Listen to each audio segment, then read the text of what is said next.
ሰላም ጤና ይስጥልኝ ውድ ኤክሴት ዩቲዩብ ቻናል ተከታታዮቻችን፣ ሳውዲ አረቢያን ስለሚያሽከረክሩት ልዑል አልጋ ወራሽ መሐመድ ቢን ሰልማን ያልተሰሙ እውነታዎችን እናያለን። ዳዊት ነኝ። እስከ ቪዲዮ ፍጻሜ አብራችሁን ቆዩ። ወደ ቪዲዮ ከማለፋችን በፊት ቪዲዮ እንደምትወዱት እርግጠኛ ስለሆንኩ ላይክ አድርጋችሁ ወደ ቪዲዮ እናምራም። በቀጣይ እንደሚያስገርም ቪዲዮ ስለቅ መልእክት እንደርሳችሁ ሰብስክራይብ አድርጋችሁ ደወል ምልክቱን ተጫኗት።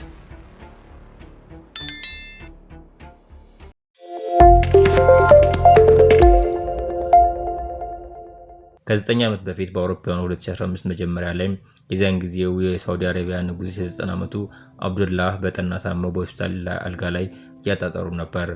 የንጉሱን በጠና መታመም ተከትሎ ታናሽ ወንድማቸው ሰልማን ንጉስናውን ለመረከብ ሲሰናዱ የሰልማን ተመራጭ ልጅ መሐመድ ቢን ሰልማን ደግሞ ለስልጣን የተዘጋጁ ነበር። ስማቸው ባጭሩ ሲጠራ ኤምቢኤሲ የሚባሉት መሐመድ ቢን ሰልማን አባታቸው ንጉስ፣ እርሳቸው ደግሞ ልዑል አልጋ ወራሽ የሆኑት ገና በ29 ዓመታቸው ነው። በወቅቱ ኤምቢኤሲ እድሜያቸው ለጋ ቢሆንም ለሀገራቸው ሳውዲ ትልቅ ህልም ሰንቀዋል። ይሁን እንጂ ኤምቢኤሲ በሳውዲ ንጉሳውያን ቤተሰብ ውስጥ እርሳቸው ስልጣን እንዳይዙ የሚገዳደር ኃይል እንደሚኖር ያውቁ ነበር። ንጉስ አብዱላህ በሞተበት በአውሮፓውያኑ 2015 መጀመሪያ ወር ላይ በአንድ ወቅት ሌሊት ኤምቢኤሲ የሀገሪቱን የደህንነት ሹም በቤተ መንግስታቸው ድረስ አስጠሩ። ይህ የደህንነት ኃላፊ ሳዑድ ቢን ካሊድ አልጃብሪ ነበር። አልጃብሪ በር ላይ ሞባይል ስልካቸውን አስቀምጠው እንዲገቡ ትዕዛዝ ሰጣቸው። ቢን ሰልማንም በተመሳሳይ ስልካቸውን ከውጭ ትተው በአንድ ክፍል ውስጥ ከደህንነት ሹሙ ጋር ብቻቸው ተገናኙ። ኤምቢኤሲ በቤተ መንግስቱ ያሉ ሰላዮችን እጅግ ከመጠራጠራቸው የተነሳ በክፍሉ የነበረውን መደበኛ የስልክ መስመር ሶኬትን በመንቀል አቋርጠውት ነበር። በዚያ ወቅት ሌሊት ኤምቢኤሲ ሳውዲ ለዘመናት ካንቀላፋችበት ነቅታ በዓለም መድረክ የሚገባትን ቦታ እንድትይዝ ምን መሆን እንዳለበት ሲያወሩ ነበር ይላሉ የወቅቱ የደህንነት ሹም አልጃብሪ። በዓለም ደረጃ ትርፋማ የሆነውን አርማኮ የተባለ የሳውዲ መንግስት የነዳጅ ኩባንያ ድርሻን በመሸጥ በነዳጅ ላይ ጥገኛ የሆነውን የሀገሪቱን ምጣኔ ሀብት የማነቃቃት እቅዳቸውን ነገሯቸው። ኤምቢኤሲ በዓለም ዙሪያ የሜትር ታክሲ አገልግሎት በሚሰጠው ኡበር እና በአሜሪካው ሲሊከን ቫሊ የአዳዲስ የቴክኖሎጂ ድርጅቶች ላይ ኢንቨስት ማድረግ ያላቸውን ፍላጎት እንዲሁም ለሳውዲ ሴቶች ነፃነትን በመስጠት ለ6 ሚሊዮን ዜጎች አዲስ የሥራ ዕድል መፍጠርን የተመለከቱ እቅዶችን ለደህንነት ሹሙ ገለጹላቸው። ኤምቢኤሲ የሚጨበጥ የማይመስል ህልም የተደነቁት አልጃብሪ በአጭር የስልጣን ዘመኑ በታሪክ ትልቁን ግዛት መንግስት ስለገነባው ስለ ታላቁ አሌክሳንደር ሰምተው ያውቃሉ ሲሉ ኤምቢኤሲ መጠየቃቸውን ያስታውሳሉ።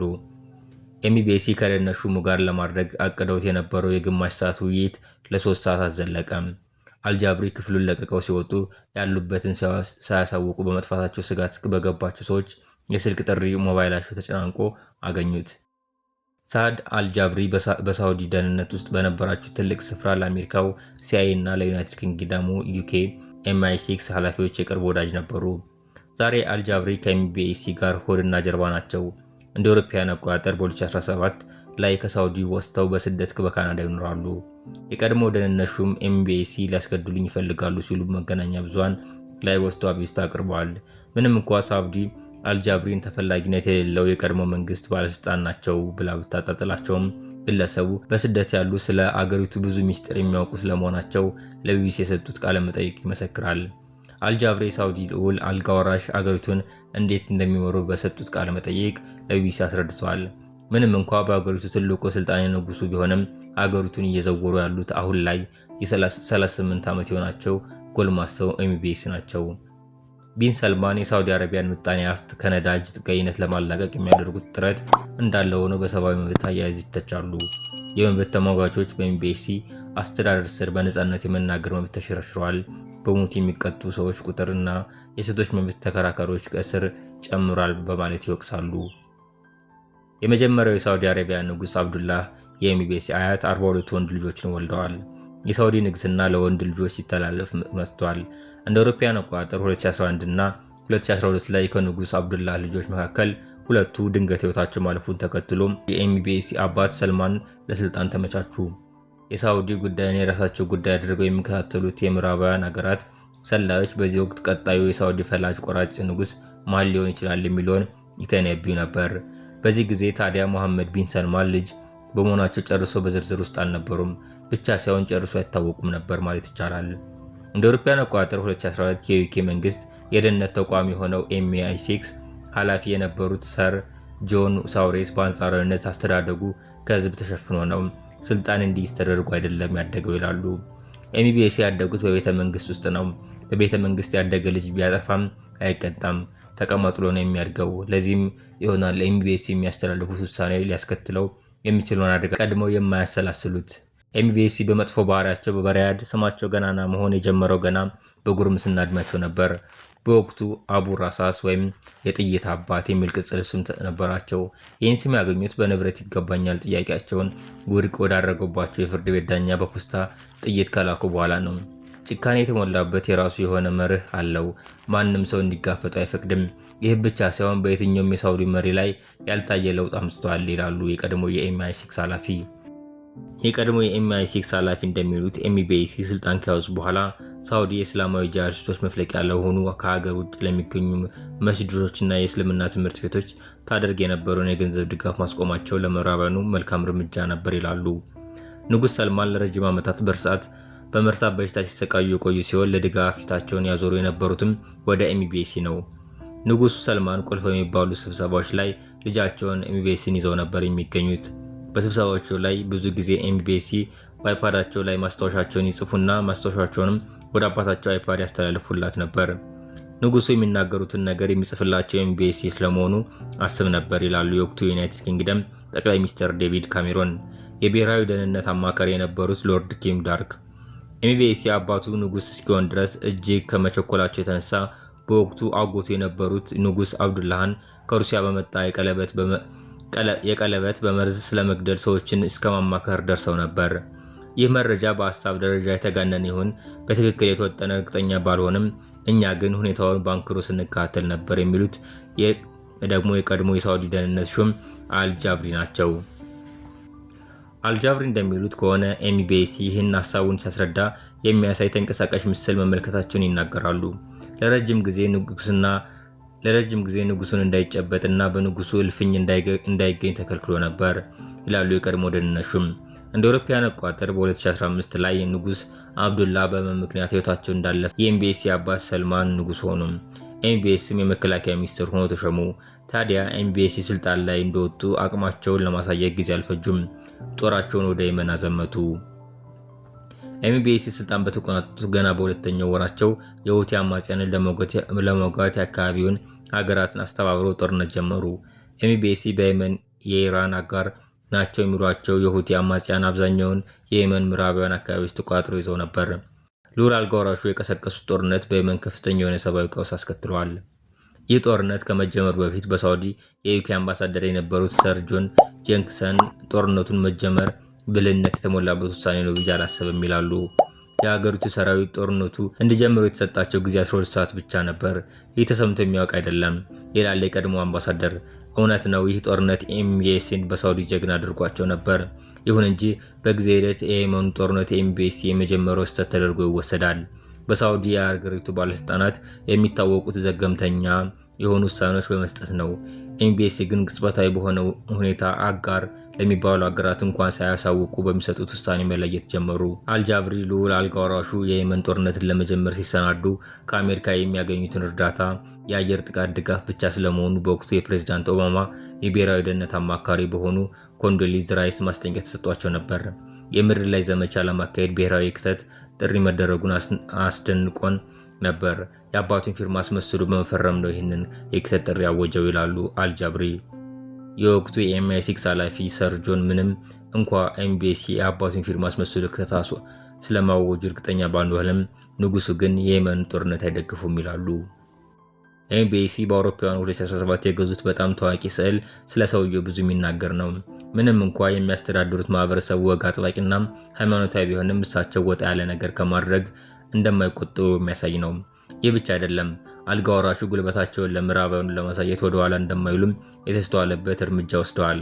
በ2017 አንድ የኤምቢኤሲ ወኪል ናቸው የተባሉ ግለሰብ ንጉስ ሳልቫቶር ሙንዲ የተባለውን ስዕልን በ450 ሚሊዮን ዶላር ሸምተዋል።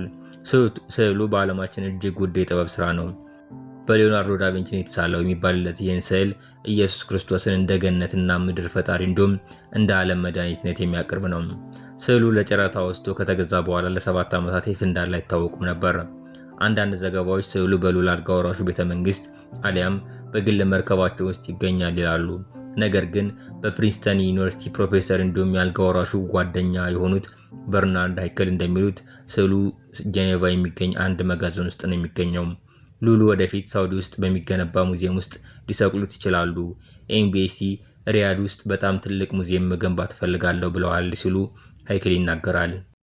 ልክ እንደ ሞናሊዛ ያለ የሰዎችን ቀልብ የሚገዛ ነገር እፈልገዋለሁ ብለዋል ሲሉ ያክላሉ። ልዑሉ ለስፖርት ያላቸው አተያይ ምን ያክል የተለጠጠ እቅድ እንዳላቸውና ከተለመደው አሰራር ለመውጣት እንደማይፈሩ የሚያሳይ ነው። ሳውዲ አረቢያ ዓለም አቀፍ የሚባሉ ስፖርቶች ላይ ብሯን እያፈሰሰች ነው። ሳውዲ በአውሮፓውያኑ 2034 የዓለም እግር ኳስ ዋንጫን ብቻዋን ለማሰናዳት ሀሳብ አላት። እንደ ቴኒስ፣ ጎልፍ ያሉ ስፖርቶች በሜዳው እንዲካሄድ ሚሊዮን ዶላሮችን እያፈሰሰች ትገኛለች። አንዳንዶች ይህ ስፖርት ዋሺንግ አሊያም ሳውዲ በስፖርት አማካኝነት ስሟን ለማደስ የምታደርገው ጥረት ነው ሲሉ ይተቻሉ። ነገር ግን የሳውዲው መሪ አውሮፓውያኑ ስለሳቸው ያላቸው አስተሳሰብ የሚደንቃቸው አይደሉም።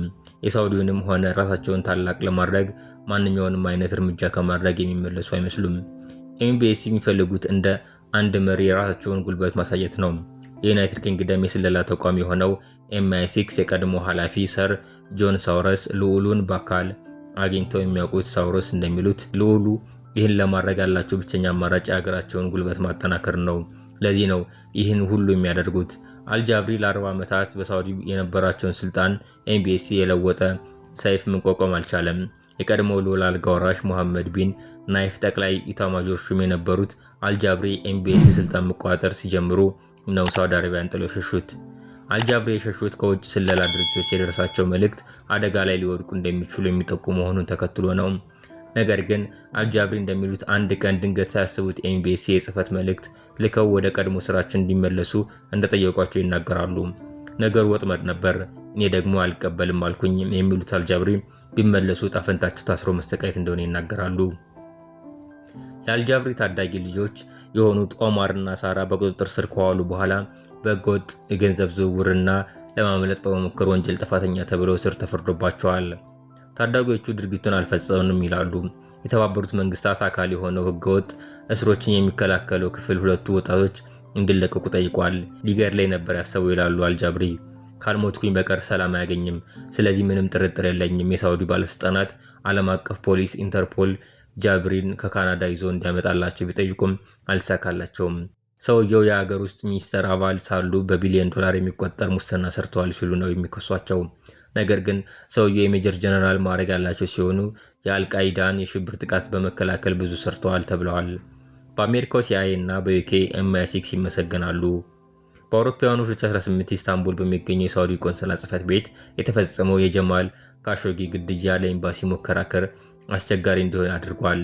ለካሾጊ ግድያ ዲፕሎማት ፓስፖርት ተሰጥቷቸው ከተጓዙ 15 ገዳዮች መካከል የኤምቢኤስ የግል ጥበቃዎች ይገኙበታል።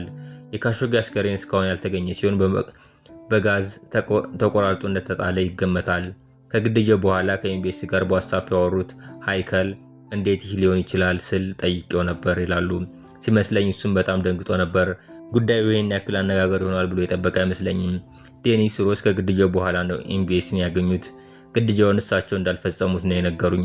ይልቁንስ ሳይታሰብ የተፈጸመ ግድያ ነው ይላሉ። ላምኖ ፈልጋለሁ፣ ምክንያቱም ይህ ግድያ እንዲፈጸም ትዕዛዝ ይሰጣል ብዬ አልገምትም። ኤምቢኤስ እስከ ዛሬ ድረስ ስለ ግድያ ምንም እውቀት እንደሌላቸው ነው የሚናገሩት። ነገር ግን በ2019 በሰጡት ቃል ግድያው የተፈጸመው በእሳቸው አገዛዝ ዘመን ስለሆነ ኃላፊነት ወስዳለሁ ማለታቸውን አይዘነጋም። በ2021 ይፋ የሆነ የአሜሪካ ደህንነት ዘገባ እንደሚጠቁመው ኤምቢኤስ በጀማል ካሾጊ ግድያ እጃቸው እንዳለበት ነው። ፕሮፌሰር ሃይከል ልዑል አልጋ ወራሹ መከራ አስተምሯቸውን ቢሆን ከስህተታቸው ተምረዋል ይላሉ። ግድያ እሳቸውንና ሀገራቸውን እንደ ጨካኝ አድርጎ የሚያስወስድ መሆኑ ያስቆጫቸዋል ሲሉ የሚናገሩት ምሁሩ እንደ ካሾጊ አይነት ግድያ ድጋሚ አናይም ይላሉ። ሰር ጆን ሳውረስ እንዲሁም የጋዜጠኛው ግድያ ሁኔታዎችን የቀየረ ነው ባይ ናቸው። እኔ እንደሚመስለኝ ከስህተቱ ተምሯል፣ ነገር ግን ማንነቱን የሚቀየር አይመስለኝም። የልዑል አልጋ ወራሹ አባት ንጉስ ሰልማን አሁን 88 ዓመታቸው ነው። ንጉስ ሰልማን ሲሞቱ ኤምቢኤስ ሳውዲ አረቢያን ለሚቀጥሉት 50 ዓመታት ሊመሩ ይችላሉ። ቢሆንም በቅርቡ ልዑል ሲናገሩ እንደተሰሙት በሳውዲና በእስራኤል መካከል ያለውን ግንኙነት ለማረጋገጥ በሚደረጉት ጥረት ምክንያት ግድያ ሊፈጸምባቸው እንደሚችል ስጋት አላቸው። እኔ እንደሚመስለኝ በጣም ብዙ ሰዎች ሊገድሉት ይፈልጋሉ ይላል ፕሮፌሰር ሃይከል። ይህንን ደግሞ እሱም ያውቃል። እንደ ኤሚቤስ ያሉ ሰዎች ከአደጋ የሚጠብቃቸው ነገር ሁሌም ንቁ ሆነው ራሳቸውን መጠበቃቸው ነው። ልዑል አልጋ ወራሹ ወደ ስልጣን ሲመጡ አልጃብሪ ይህን አስተውለዋል። ቤተ መንግስት ጠርቶ ሲያናግራቸው የቴሌፎን ገመድ ከግድግዳው አላቀው ነበር። ኤሚቤስ አሁንም ሀገራቸውን ለማዘመን እየጣሩ ይገኛሉ። ነገር ግን ይህን ለማድረግ የሚጠቀሙት መንገድ ከሳቸው ቀድሞ ከነበሩ መሪዎች የተለየ ነው። እንዲያውም ሆኖ ግን ምንም ምህረት የሌላቸው፣ በአቅራቢያቸው ያሉ ሰዎች አንዲት ቅንጣት ስህተት እንኳን መፈጸም የማይፈቀድላቸው እንደሆነም ይነገርላቸዋል። የዛሬው ቪዲዮ እዚህ ላይ ፈጸምኩ። አብራችሁን ስለቆያችሁ አመሰግናለሁ። ቪዲዮን ከወደዱት ላይክ፣ እንዲሁም ያላችሁን አስተያየት ኮሜንት መስጫው ላይ አስፍሩልኝ። በቀጣይ እንደሚያስገርምና የሚያስደንቅ ቪዲዮ ስለቅ መልእክት እንደርሳችሁ ሰብስክራይብ አድርጋችሁ የደወል ምልክቱን ተጫኗት።